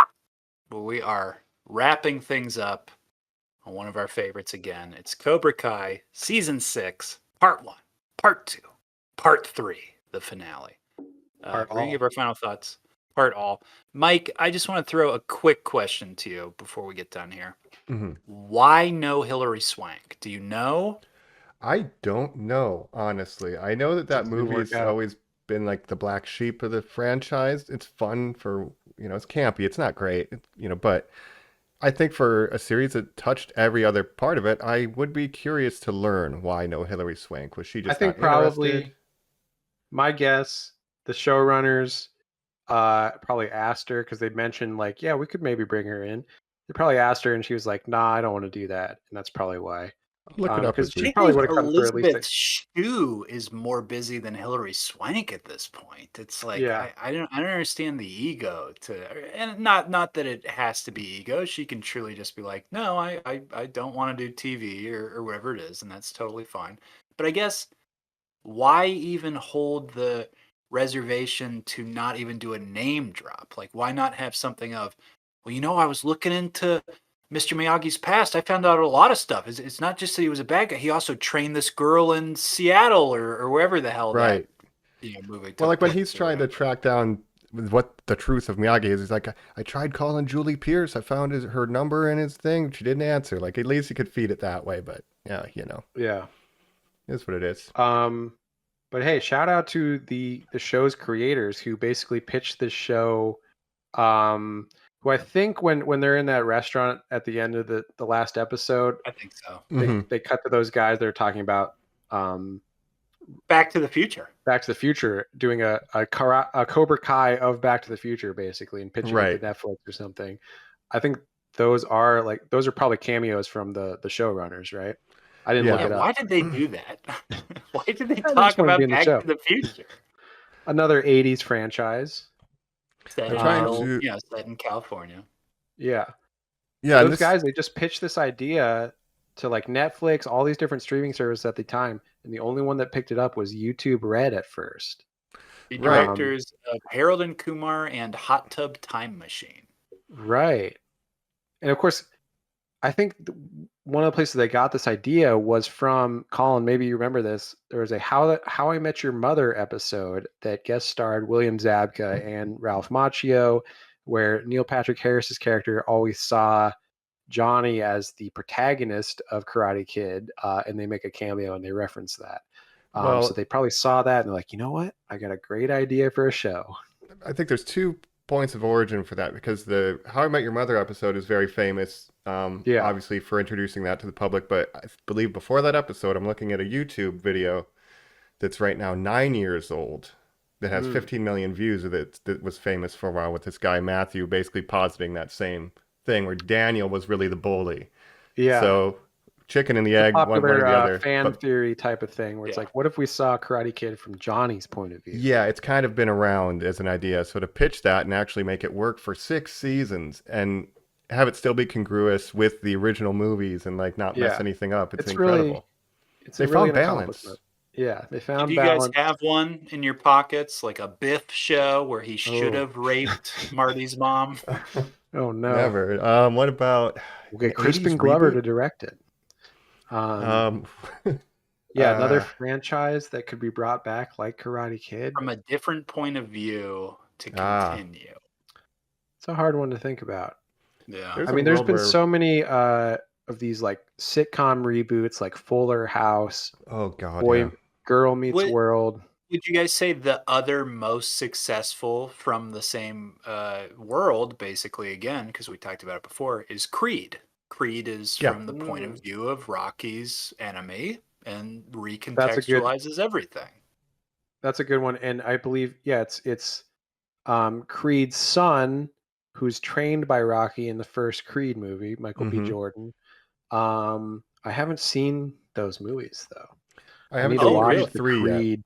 I need to see the Creed trilogy. Yeah, Uh, I You haven't seen Creed 3, Mike? It stars your favorite actor. well, Oh no! that was before, but I do want to see it because Yeah. Michael B. Jordan directed it, and he's like, "Yeah, dude, I was inspired by anime. I did tons of anime shots in this Yeah. thing." Yeah, I even think he though did Hippo, say he recently. specifically calls him out. Yeah. That's awesome. I believe he said recently, Michael B. Jordan, I would like to bring Jonathan Majors back for Creed 4. Still one of my Um, good friends, he said. Well, so Interesting. by the way, Michael B. Jordan is in this vampire movie where he plays twins. Right. And I have to think that was originally going to be him and Jonathan Majors in that movie together, and now he's playing a dual Interesting. role. That's my theory Yeah. on that movie. That's an Interesting. interesting theory, dude. Yeah. So Hmm. interesting movie, though. It looks like an Like- interesting movie. The Rocky DNA for the Karate Kid, I guess, is worth mentioning. The parallel there. But yeah, I don't know. Final thoughts. I just love this show. I love Karate Kid. I want everybody to love Karate Kid, and I guess to like have your main character basically being a guy who can't forget something that happened in 1984. Like he's obsessed with this moment. The creators had to be like obsessed with the original franchise to show this amount of like detail and love and care with it. That they are good stewards of the brand, which you don't normally get. So I'm Yes. just very pleased to have that. By the way, Sinners is the name of that Michael B. Jordan movie, directed by Ryan Sinners. Coogler, It's on who's my worked radar, with yeah. Michael B. Jordan a few times. Directed so- Creed. Yeah. Yeah. Oh yeah. Looks great. Fruitvale Station. Sinners, yeah, I'm looking forward to that. But yeah, Cobra Kai. I mean, again, we said it before, even in previous episodes when we talked about this. This show has no right to be as good as it is, and the fact that it works so well is like truly an accomplishment. So, I'm glad that I did finally watch this full season. Like I said, there's some hit or miss stuff with some of the side plots. But I'm glad I stuck around for the journey, and at its core, like it really remembered what it was all about, and I think it stuck the landing, and it really succeeded. So That Yeah. first episode where you guys throw out names like, well, I like Hawk and his mohawk, or Miguel and Johnny. That's the relationship. And you name all these people. If you guys remember, when I watched it, you guys hadn't spoiled the Robbie thing, that Robbie was the son and that Robbie goes on to form more of a connection with Daniel. Right. Again, we called it a soap opera before. It is. I think this is very much coded as boy soap opera. But boy, if I was a fucking high schooler or teenager, I think this would be my absolute favorite show on television. It's just so good. And if you think of like the themes of especially the original three movies, namely the first one, like it very much is about, fatherly relationships and mentorship and like that kind of bond. And the first couple seasons are exploring explicitly that. And then as we get further along in the series, we bring in themes from some of the later movies, but it starts out very, very close to what the original movie was, with mentorship and fatherhood and finding a place to belong and stuff. So it always had that heart all the way through, and I think that's great. Yeah, I I mean, think Master Miguel, David, my Taekwondo sensei, is still alive. The Just white reconnect guy with in him. Ohio who taught me Can karate. you Do be my you think he's sensei still again? alive? My sensei is still alive, and actually, my friend now runs the dojo in his stead because he retired.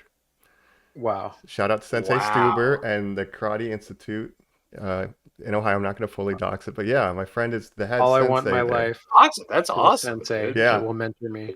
Can I reconnect with this guy, Mike, and tell him that I lost to him in a tournament 30 years ago or something? Yeah, and we just create beef. But yeah, when you think about how far the show has come, and again, the Johnny Miguel relationship mirrors the Miyagi and Daniel from the first movie. In the first movie, it's like I said, Pat Morita nominated for an Oscar for that role. Like it's come such a far away from that movie, but it still held true to what it believed. And now here's my question to you. So I mentioned Stranger Things a couple times, comparing it to Stranger Things. I think because they're both teen shows on Netflix, like shows about a group of teens and stuff, and it takes place, the filming has taken place over many years. They've kind of grown up in the process. Do you think Stranger Things will have a better final season or Cobra Kai? Oh man, that's We're getting hard. that, I think, later this year as well. Yeah. And But are they going to wrap it up as well as Cobra Kai was able to? That's a good question. Because the last season of Stranger Things, we got, Kate Bush and Eddie Munson. Right. There was some Running up really that good hill. stuff in that season. It was iconic. It was, what, 7 years ago at this point? Yeah. Essentially, yeah. That was maybe the best season since the first one. Yeah. They've been talking up this season, like every episode is like a movie, like they're all going to be like 2 hours long. It's like, that sounds like a lot of Stranger Things. Can I but- ask you something, Jacob? Yeah. Tangent. I watched that Electric State movie. Oh, you watched it. By the Russo brothers, starring Millie Bobby Brown. Millie Bobby Brown And Chris Pratt. And all my favorite actors Russo and brothers, directors. all my favorites. The The gang's all Russo here. brothers were asked, "Are you going to put Millie Bobby Brown in Avengers?" And one of them was like, "Well, what you have to understand is Millie Bobby Brown is at the top of every casting call. You go to these studios and That's offices, insane to me.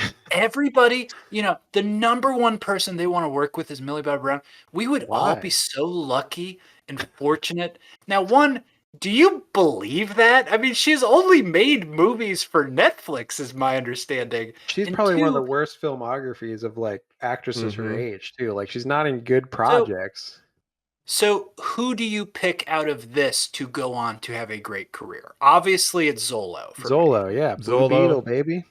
I think Zolo, Tanner, and Peyton are the front runners in this cast. Yeah, I think I they're think all fine for Tanner's kid actors. gonna do a couple more of those Netflix rom-coms. I think he's got a great career set up for that. Maybe a Right. soap opera of his own one day. I think Yeah. Zolo and Peyton List. Watch out, Jen Ortega. Watch out, Wednesday. I think somebody else is coming for your little Academy Awards. Right, I don't know. I do want to say, though, sort of Netflix related, there's been a bit of conversation online for Zolo to play Luffy's brother in One Piece. And I like that idea a lot. I like that. And now Yeah. I know for a fact that Jacob Bertland, again, has had Inaki Godoy, Luffy, on that show because of the Netflix conversation. And he was, I don't know if you guys know this, Jacob Bertland, huge One Piece fan. He was an international ambassador. They sent him to South Africa, Netflix, to shoot a ton of behind the scenes stuff. He interviewed everybody. And I have heard that theory, Mike. And he would be an incredible ace. He would be Yeah. Zolo. And Oh, Yaki Zolo. visited the I would Cobra Kai adore him. filming and was doing some martial arts, just hanging out with them too. And I'm like, this is too perfect, dude. I like that. It I would mean, be yeah, very he's definitely to me on a different level in terms of the kid actors, the young Mhm. actors. Again, he's in Blue Beetle. I don't know if he's done what other movie stuff Did he's you done know his besides Blue first Beetle. acting role, Jacob, was in Twin Peaks? No, The Return or Yeah, he's in The Return. He's in Oh. one scene of The Return, basically, and he's Oh. phenomenal in it. yeah. I'm gonna look at his filmography now. He's got He Blue got to work Beetle. with David Lynch before he died, and he's Blue Beetle with George Lopez. I love Zolo. Mhm. Not much else right now. He's a voice in the Smurfs movie, so there you go. Okay. But yeah, What? he's got to get. Zolo's only 23. Oh, wow. Yeah, he's still young. Well, I hope he's going He's to one of the college. younger of the main actors too. He 'Cause I was is. looking up like some of their ages, like they're all like 25 or Molly's older like at this point. 28, and then Tanner and Peyton are 26, this says. So he's the youngest Yeah. of the mains. Yeah, which makes sense because he looks so young in the first season. Like that's kind of the Mhm. point. Is that he's this Molly little, is scrawny Sam. kid. Sam is 28, yes. Molly Mary Mauser. Mouser, right? Mary She's- Mauser. Sorry. She's 28 years old. Yeah. Yeah. Oh, Yeah. wow. Again, I yeah. also getting saw married she to has Tanner juvenile Buchanan. diabetes. I root for Oh. anybody who has those. God bless you, girl. Sorry Oh, to hear damn. that. Tanner Buchanan was born in Lima, Ohio. Or Lima. Wow, we're learning so many fun facts. Wow. Yeah, but Zolo Mariduena, he needs to be in more movies for Oh, sure. Zolo. We love you, dude. My boy. Peyton, we love you, girl. Mm-hmm. Yeah, I wanna- Peyton. I'm gonna look up that. I might show. think rewatch it's the called final School fights Spirit. today just because they were so good. I just want to see the ending again. Do it, dude. Yeah. But great show. Yeah, Zolo rooting for you. Peyton rooting for you, Yeah. Tanner. You sure Why did that does right. Miguel gift her a sigh at the end? Because you're going to Okinawa. Yeah, Martial arts. Everyone needs a sigh. Hey, what's she gonna do with it? She's I a don't know. great karate person, Colin, as we all know. Yeah, she was in Peyton the. Do you List. remember in the earlier All-State Valley Championship? They introduced weapon sets that you had to do the weapon. I form. love She that when did they were the doing sign, I katas. guess. Yeah, that's Yeah, right. is that what it is? Well, that's in real life karate tournaments. I like that part where it was like, oh, wow, we're actually doing a realistic tournament format here. They never did that Yeah. again, but that was the closest we ever got. Yeah, you know those realistic tournaments where your senseis have to fight at the end. Yeah, and To there's determine the wild point tiebreaker, swings. the senseis Yeah. have to fight, of course. Uh-huh. Peyton List, I don't know. I just looking this up on Wikipedia, is in a relationship with Jacob Bertrand, who played Hawk. I did not Oh, know that. Wow. So, There you go. There you go. What I know about her is that, when I was watching those DC animated movies, one of those movies she did a voice for. There's another actress named Peyton List, and they both did voices in that same DC movie. Like one was Catwoman and one was like Poison Ivy for some reason. Whoa. Who was Um, ours? So she has to go by Peyton R List sometimes to avoid confusion. Oh. So fun fact there. But Peyton List, there's two of them. That's a very not common name. Kind of weird. No. Very Um, weird. But yeah, I guess check out School Spirits on Paramount Plus. I've watched a couple of them. have you? A friend of the show, Diana, watches it. I don't know. I might check that out. Okay. Yeah, she's done a lot of stuff. Yeah, a lot of. Oh, she's in Hubie Halloween. Was she a Disney? Was she a Nickelodeon, or what? What was her? She was in Disney stuff. She was Okay. she was in Remember Me with Robert Pattinson. Oh, she must have been like 10 years old. Yeah, a girl that bullies Pattinson's character's younger sister. Yeah, you're right. She was in Okay. The Diary of the Wimpy Kid. She's been in a bunch of stuff, Disney Channel stuff, and like a lot of straight to streaming type stuff. It seems like, but yeah, I think she's a good actress. Mm-hmm. Yeah, she So- has a good monologue too. When she's like, "Look, I already didn't have shit, and then you accused me of stealing the first time I met you. Like, shit sucks." Like, Yeah. that whole Well, monologue was good. the one where she says at the end, like after they've agreed to help her train, and she is going to be the final participant, and the whole LaRusso family's there, and she's like, "I have nothing. Everything just shits on me, and you guys are kind to me, and you teach me your secret karate techniques." And Daniel's like, "You've done the most important thing. You get back up after every hard hit, and that is what Yeah. makes you strong." And it's like, Yeah. And that's sort of the ultimate theme of Cobra Kai is every bully is secretly like, you don't know what they're going through. Like you can turn them into a good person just by befriending them. So befriend your bully, learn what they're going through in life, and try to Or connect blow with them them. up. Yeah, Or yeah. blow them up on a yacht. Yes, yes. Befriend your bullies and then find their bully and try to beat them up. Kill him. Yeah. Yeah, that's it.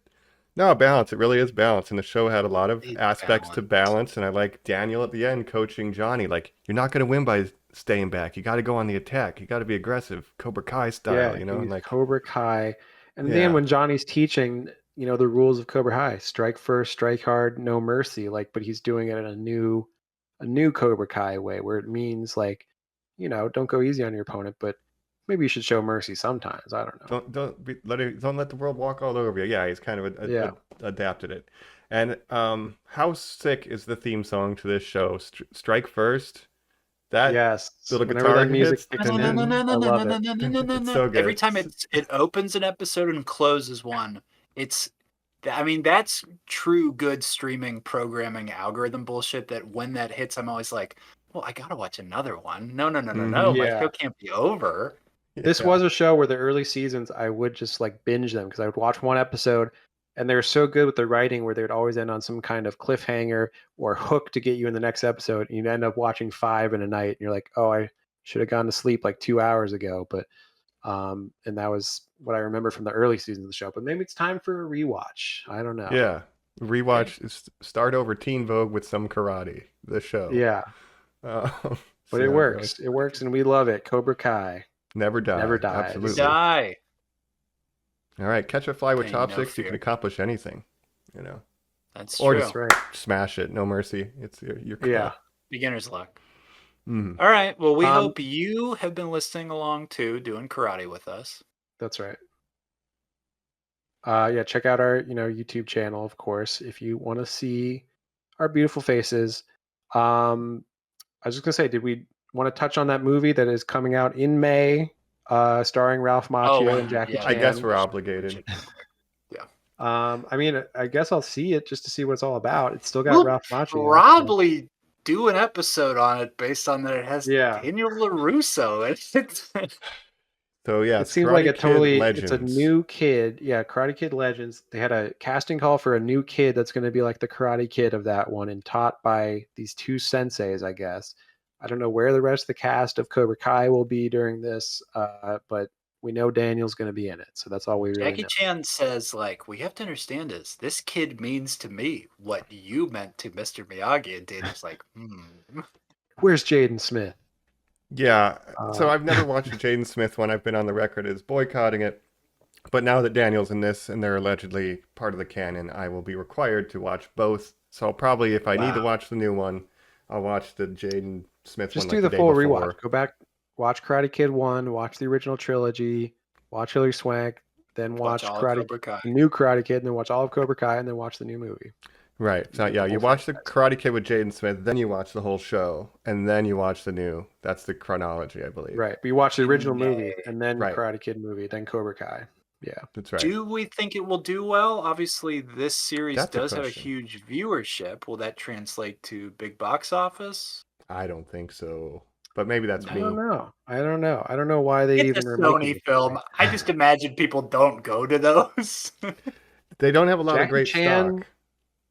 like, has Jackie Chan been in movies recently? I haven't seen him in a while. I know he's Been a getting minute. older. Yeah. He probably can't, move like he used to. I don't know how much fighting he's going to be doing in this, but he's still Jackie Chan. I still Yeah. love him. I don't know, whatever his views on the Chinese government are, I don't know, but I don't know anything about that. But yeah, what is the box office draw of an older Jackie Chan and Daniel from a Netflix show? For a feature Jackie film. Chan used I to be a guess- huge star He with used to be Rush gigantic. Hour. Yeah. Shanghai Rumble in the Noon. Bronx, Like, that era. But I guess I don't understand that if you're Sony Pictures, how is the end game not for you a movie of all this stuff we just talked about? Why wasn't this final season just 1.5 hour movie on Netflix or in theaters, I guess? What sense does it make to go like, well, we closed that book. Did we mention there's another book right there that's Daniel coming out in San will May? return. That's what it should have Oh, ended yeah. with, just a Yeah. line that says Daniel Yeah. will return. Right. Daniel and Star-Lord will return in Yeah. Oh Yeah. man. Star-Lord. And again, I'm looking at the trailer. We're also doing Kung Fu again. They could Yeah, have called he it. says. Yeah. I've got to check Yeah. out the trailer because I haven't seen that yet. In the trailer, he says Kung Fu, karate. These are the most important things or something. And you're like, all right, Jackie Chan. It's Yeah. interesting with the rise of MMA, mixed martial arts, that it was not touched on really in this. It's all just about karate, where it's like, no, man, the new thing is mixed martial arts, Brazilian jiu-jitsu, all Not this in the different things, dojos. right? Not in the Valley, dog. No, it's just mixed karate arts. It's just different Yeah. types of karate. Oh, yeah. Eagle Fang, Cobra Kai. We only Right. Eagle thing. Switch Lots of stance I've dojos. never seen before. He's doing all new moves. Right. Our AI wasn't programmed for this. Oh, we didn't even really talk about the AI. That was rough. Yeah. That was some of like the Here, worst Hollywood coding I've seen. Where it's Didn't like, like yeah, that these at two all. kids made this just virtual reality write an AI algorithm. program. Like we're talking Yeah. about, we're wrapping things up here, so we're done Yeah. with that. We're. I don't really want to talk about this Jackie Chan movie. Jacob, what are we doing next week?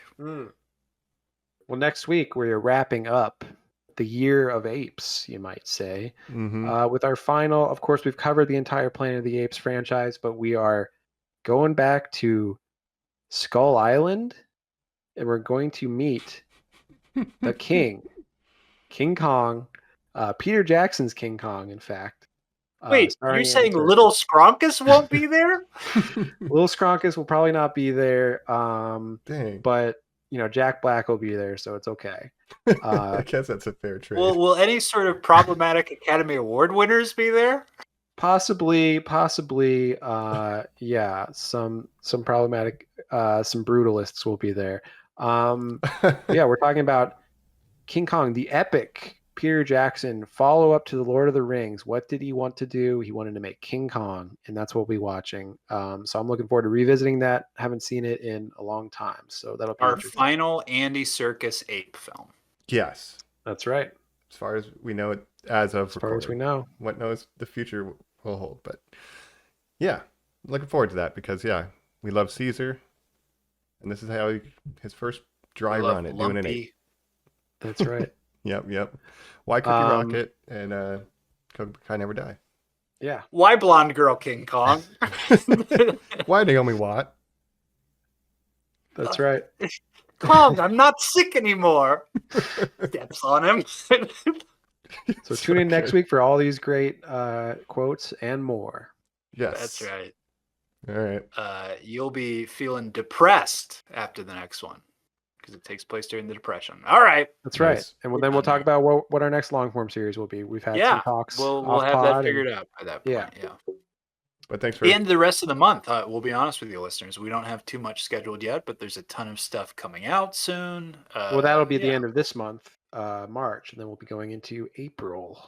which is when we Yeah. started the April, though. right? Yeah, it's almost Yeah, been it a is full full year. circle. We're free. Yeah, it's free of our Aprilness in April. That's right. That's right. It'll Well, be thanks an for listening to the ape-free podcast April. Talk Eye. Ape free April, Yeah. yeah. The podcast Tight Kai. We're going to Ape Podcast Stain in April. All right. We're yeah, we've been excited. your We got a hosts. bunch of good stuff coming up. Again, That's at right. Normies_like_us on all social media. Check out the YouTube. And just like Jacob said, we have been your hosts. This is Sensei Colin of Kitten Fang. Okay, this I is love Kitten Fang. Sensei Mike Cookie of Fang. Michael Fang. Cookie Fang. I don't know. Michael Fang. This is Jacob Silver. Oh, That's right. I'm back, bitches. And I'm Like dying of Jacob cancer. said. can't blow me up. All right. All right. Thanks, Normies. Remember, Cobra Kai never dies. Ice! Ice. Ice.